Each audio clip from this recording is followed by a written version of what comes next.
Ce fut un sabbat très spécial au Cameroun, ce pays africain. En fait, ce sabbat fut remarquable dans le monde entier. Le 3e sabbat du mois de mai est la journée mondiale de l'aventurier. Un jour où les clubs aventuriers du monde entier célèbrent leur section. Que signifie être un aventurier? Ketsia et les autres aventuriers de son club ont passé du temps à réfléchir à cette question. Qu'est-ce que cela signifie d'être un aventurier? Est-ce que cela signifie lire et mémoriser la Bible? Est-ce que cela veut dire gagner pour passer des grades? Est-ce que cela signifie se réunir pour des activités amusantes?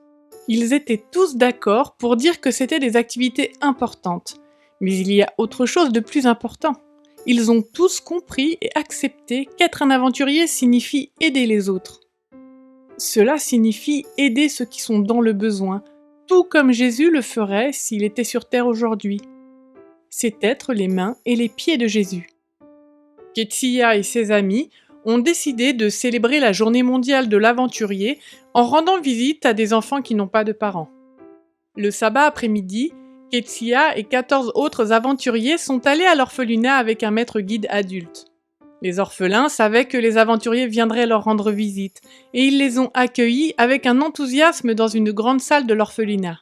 Les aventuriers se sont placés d'un côté de la pièce et se sont présentés aux orphelins. Quand ce fut le tour de Ketsia, elle sourit et dit « Je m'appelle Ketsia et j'ai 9 ans. Je suis une adventiste du 7e jour et je fais partie du club d'aventuriers. » Ils dirent tous qu'ils étaient adventistes et aventuriers. Puis les orphelins se sont présentés. Aucun d'entre eux n'était adventiste ou aventurier, mais ils étaient curieux d'en savoir plus sur eux. Une fois les présentations terminées, le maître guide fit signe aux aventuriers de se mettre ensemble.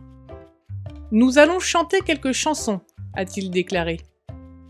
Ketsia et les autres aventuriers ont chanté avec enthousiasme des paroles sur Jésus.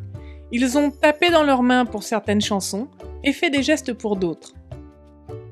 Après avoir fini de chanter, les orphelins ont demandé aux aventuriers de chanter à nouveau, puisqu'ils ont aimé ce qu'ils ont vu et entendu.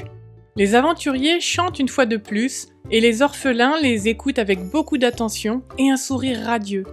Ensuite, le maître guide a donné un court message disant aux orphelins que même s'ils n'avaient pas de parents, ils avaient un Père céleste qui était toujours prêt à les aider. Il a terminé son discours en priant pour les orphelins. Puis vint le moment tant attendu par Ketsia. Il était temps de distribuer les cadeaux.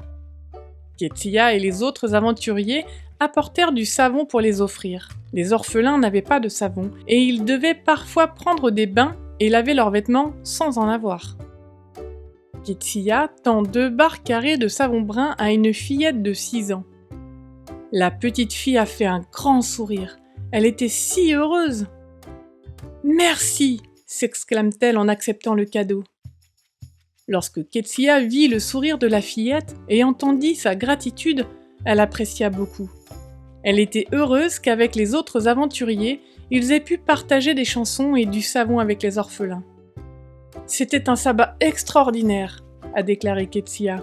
« Mon souhait est de vivre encore cette expérience d'aide aux personnes dans le besoin. » Une partie de l'offrande du 13e sabbat de ce trimestre contribuera à l'ouverture d'une école adventiste du 7e jour au Cameroun, pays d'origine de Ketsia, où les enfants apprendront à aider les autres comme Jésus l'a fait. Merci pour votre généreuse offrande.